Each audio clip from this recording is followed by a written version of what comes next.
Hi, this is April. Welcome back to my channel.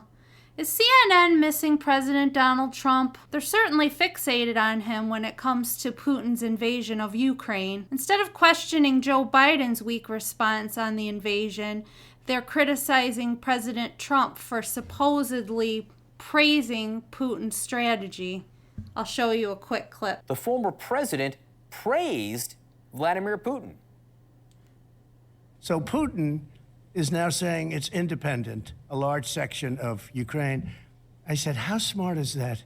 And he's going to go in and be a peacekeeper. That's the strongest peace force. We could use that on our southern border. That's the strongest peace force I've ever seen. Heck yeah, we could use that on our southern border. We're more army tanks than I've ever seen. They're going to keep peace all right.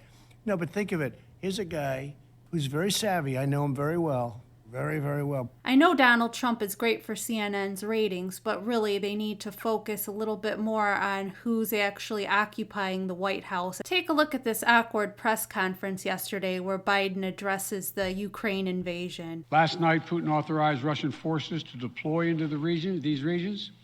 Today, he asserted that these regions are actually extend deeper than the two areas he recognized, claiming large areas currently under the jurisdiction of the Ukraine government. He's setting up a rationale to take more territory by force, in my view. What in the heck is anyone doing about this? That's what's blowing my mind. I know we don't really want to see boots on the ground, but what's going to stop Putin from taking more and more territory? And if we listened to his speech last night, and many of you did, I know, he's setting up a rationale to go much further. This is the beginning of a Russian invasion of Ukraine, as he indicated and asked permission to be able to do from his Duma. So let's begin to, I'm going to begin to impose sanctions in response. Gonna begin now? Instead of threatening with sanctions after the fact, we should have continued with our energy independence that Donald Trump had started. Shutting down the Keystone Pipeline was the most ridiculous decision that anyone could have made. Trump warned the NATO nations years ago not to depend on Russian fuel. If we could have remained energy independent, we would have so much more leverage with Russia today. Far beyond the steps we and our allies and partners implemented in 2014. And if Russia goes further with this invasion, we stand prepared to go further as with sanctions.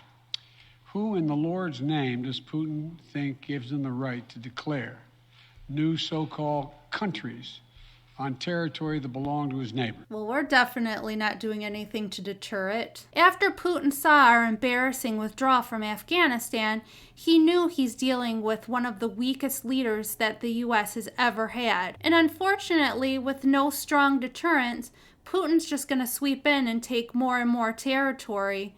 And it's going to develop into more of an all-out war, I'm afraid. But the Lord does have ways of ruining the plans of mere men like Vladimir Putin. The major problem we have now with not being energy independent due to so many of these leftist environmentalists influencing Biden's decisions is that Russia literally has us over a barrel. We're importing over 11% of all of our oil from Russia.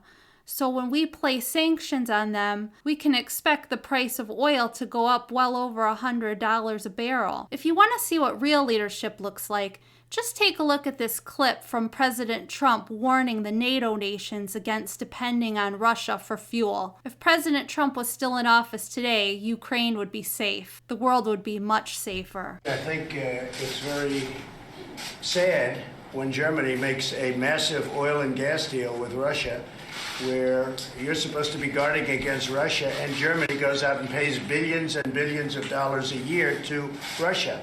So we're protecting Germany, we're protecting France, we're protecting all of these countries, and then numerous of the countries go out and make a pipeline deal with Russia, where they're paying billions of dollars into the coffers of Russia.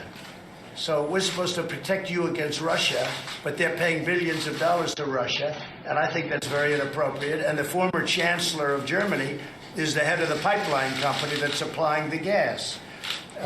Ultimately, Germany will have almost 70% of their country controlled by Russia with natural gas. So you tell me, is that appropriate? I mean, I've been complaining about this From the time I got in, it should have never been allowed to have happened. I know many Americans aren't concerning themselves with what goes on in Ukraine, but honestly, what starts in Ukraine will eventually affect all of us. I pray to God it's not at the cost of the lives of our dear soldiers, but we will feel the effects one way or another. Whether it's the rapid increase of fuel prices, which will increase the price of everything else down the line, or Russia encroaching on more and more territory in Europe, we will all definitely feel the effects of what happens to Ukraine. I pray for the people of Ukraine, and I pray for the United States of America. Thank you so much for watching. If you like this video, give it a like, consider subscribing for more news and reviews, and God bless.